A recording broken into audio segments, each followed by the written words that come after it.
나병 환자의 그 정결 의식과 또 정결 제사에 대한 내용입니다.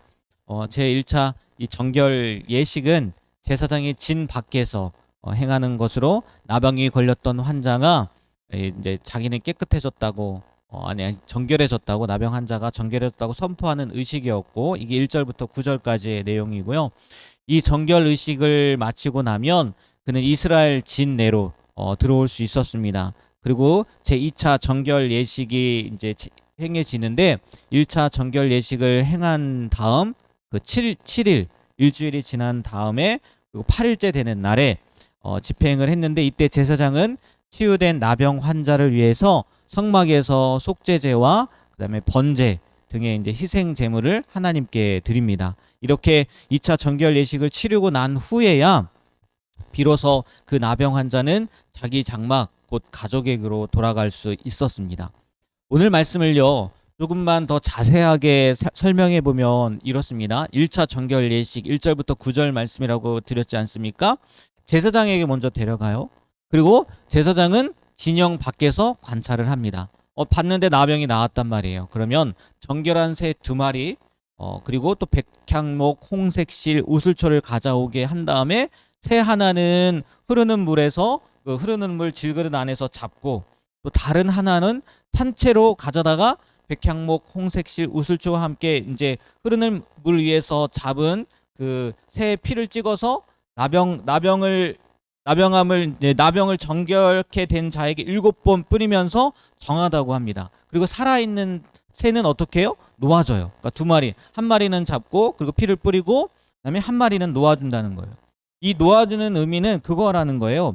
죽음을 이기신 예수 그리스도의 부활을 상징하는 동시에 나병 환자가 육신적인 고통 및 죄와 부패로부터 해방이 되어서 완전한 자유를 누리게 되었다라는 것을 상징적으로 보여준다는 거예요. 그래서 한 마리는 잡고 한 마리는 낳아주고 이러한 일이 있은 다음에 이제 정결함을 받은 자는 옷을 빨고 모든 털을 밀고 또 몸을 씻은 다음에 진영에 들어옵니다. 그런데 자기 장막에 거할 수는 없어요. 그리고 밖에 머물다가 7째 날 그 몸을 물에 씻으면은 깨끗해진다라고 이렇게 이야기를 해요. 이게 1차 정결 예식이고요. 10절에서 20절 이제 정결 제사는요. 8째 되는 날 나병 환자는 흠없는 어린 순양 2마리 그리고 1년 된 흠없는 어린 암양 1마리 또 보온가루 10분의 3 에바 적지 않은 거예요. 6.9리터 정도가 되는 거거든요. 에바라고 하면 그리고 기름 섞은 소재물과 기름 한 록 뭐 0.32리터라고 이야기는 하더라고요. 물론 다음 주 말씀에 보면 이제 가난할 경우에 드리는 제사 방법도 나오긴 하는데 적지 않아요. 이 제사 제물을 가지고 나와서 회막문 여호와 앞에 두고 어린 순양 1마리를 가져다가 그러니까 먼저 1마리를 잡는 겁니다. 기름 한 록과 아울러 속건제를 드리는 거예요. 어제였나요? 그 여자의 그 출산하고 나서의 그 부정하게 되었을 때 그 순서가 바뀌었다고 말씀을 드렸잖아요. 여자는 번제부터 드리고 속건제물 드리고 보세요. 여기 부정하게 되었으니까 먼저 속건제물을 드리잖아요. 나병 환자 같은 경우에는.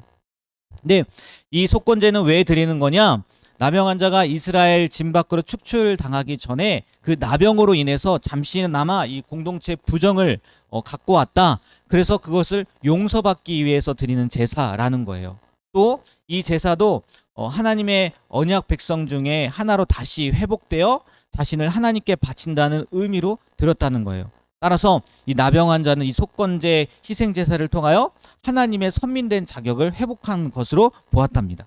그러니까 이렇게 제사를 지냈다는 거예요. 그리고 그걸로 끝나지 않죠. 오늘 말씀해 보니까 그 속건제물은 속죄제물과 마찬가지로 제사장에게 드리긴 하는데 이 제사장이 속건제물의 피를 취해서 그 어떻게 해요? 오른쪽 그 나병 환자 정결함을 받게 될 나병 환자 오른쪽 깃뿌리와 엄지 손가락, 엄지 발가락에 바르죠. 그리고 여기에서 끝나지 않고 또 기름도 나중에 바릅니다.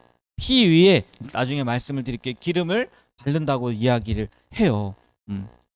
이렇게 해야지 모든 과정들이 끝나는 거예요. 정결하게 되는 과정이요. 너무 복잡하지 않습니까? 제가 그래서 일부러 다시 한번 설명을 드린 거예요. 왜요? 제사장이 부정하다고 하면요 바로 격리해요. 딱 보고서 부정해. 물론 그 시간이 있죠. 거기도 일주일이 지나고 뭐 그런 것이 있지만 제사장이 부정하다고 하면 바로인데 정결하게 되는 과정은요. 왜 이렇게 많은지 모르겠어요.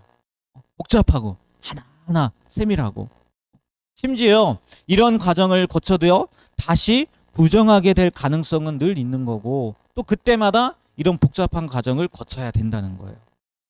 진짜 힘들었을 것 같습니다. 그 당시에 사람들은. 왜 이렇게 자꾸 길게 장황하게 늘어놓냐? 한번 생각해 보세요. 우리는 이럴 필요가 있어요, 없어요? 네, 부정을 정하게 하기 위해서 뭐 며칠은 뭐 하고 무슨 재물을 바치고 속건 재물을 이렇게 바치고 번제는 이렇게 바치고 우리가 그럴 필요가 있습니까, 없습니까? 없어요. 왜요? 예수 그리스도로 말미암아 단번에 예수님께서 십자가의 죽으심으로 말미암아 우리는요 그 모든 부정함을 씻게 되었다는 거예요. 근데 그거 아세요? 이래서 너무 쉬워서 믿기 어렵다는 얘기도 있어요. 무슨 천국 가는 게 하나님의 자녀다는 게 왜 이렇게 쉽냐? 그래서 나는 못 믿겠다라고 하는 사람들도 있더라고요. 네, 우리는 알다시피 예수 그리스도를 믿는다는 것, 그 믿음으로 말미암아 우리가 새로운 생명을 얻게 되었고 부정함에서 정함으로 바뀌었다는 거 우리는 믿습니다.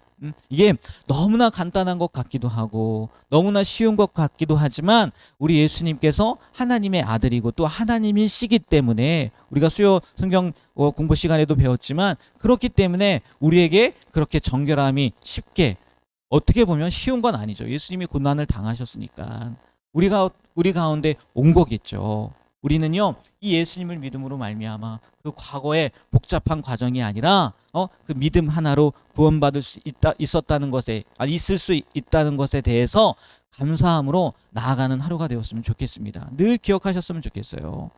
우리 예수님은요 다르단 말이에요.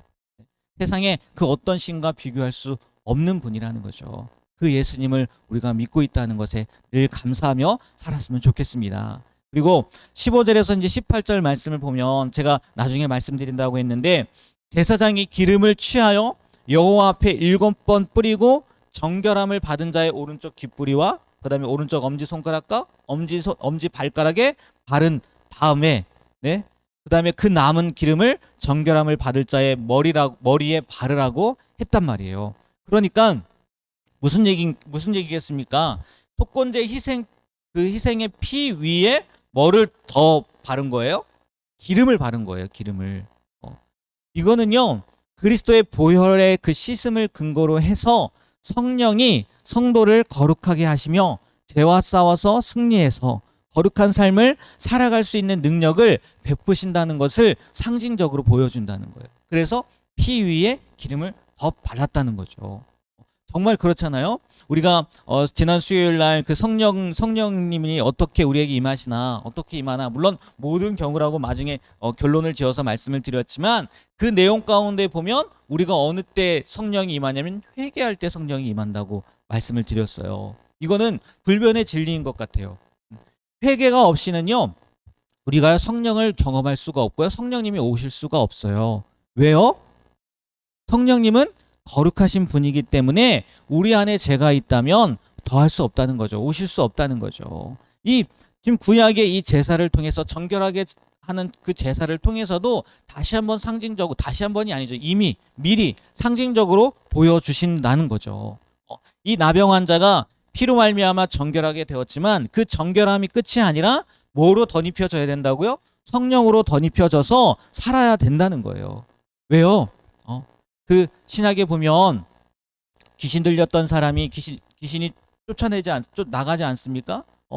깨끗하게 청소가 되었단 말이에요. 근데 돌아다니다가 와서 봤는데 뭐예요? 빈집이에요. 아직도 깨끗하게 되어 있는 빈집이에요. 그래서 더 와서 다시 들어와서 이전보다 더 심하게 되었다라는 말씀이 있지 않습니까? 그게 무슨 얘기겠어요?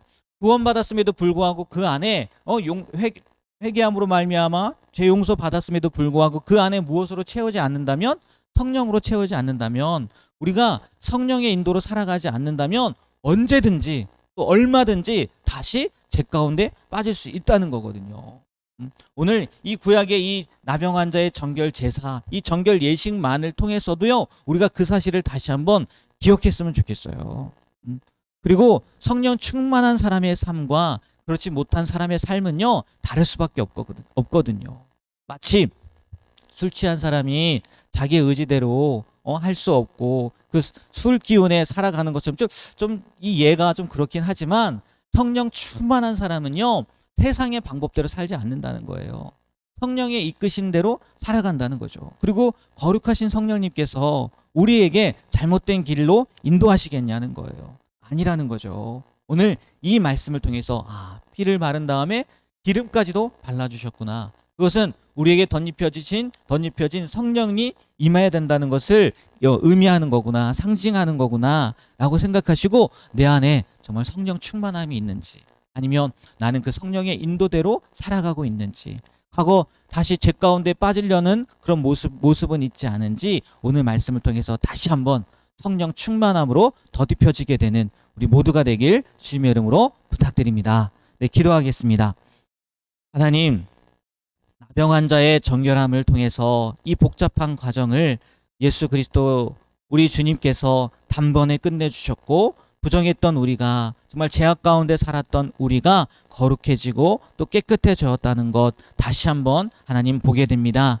이 사실을 통해서 우리가 예수님의 은혜를 기억하고 또 예수님의 은혜에 합당한 삶을 살아가게 하여 주시고, 무엇보다 그 오른쪽 깃뿌리와 또 오른쪽 손가락과 오른쪽 엄지 발가락에 그 피를 바른 뒤에 기름을 발랐던 그 모습처럼 우리 가운데에도 늘 성령으로 충만한 삶을 살아가게 하여 주시옵소서. 회개하고 제사함 받았다는 것으로 끝나는 것이 아니라 우리 안에 계신, 아니 또 우리 가운데 거하시는 그 성령님의 능력으로 살아가는 우리의 삶이 되게 하여 주시옵소서. 그리하여 이렇게 어지러운 세상 가운데 빛과 소금의 역할, 또 능력의 삶을 살아가는 우리 모든 성도님들이 되시길 간절히 소망하며 예수님의 이름으로 축복하며 기도합니다. 아멘.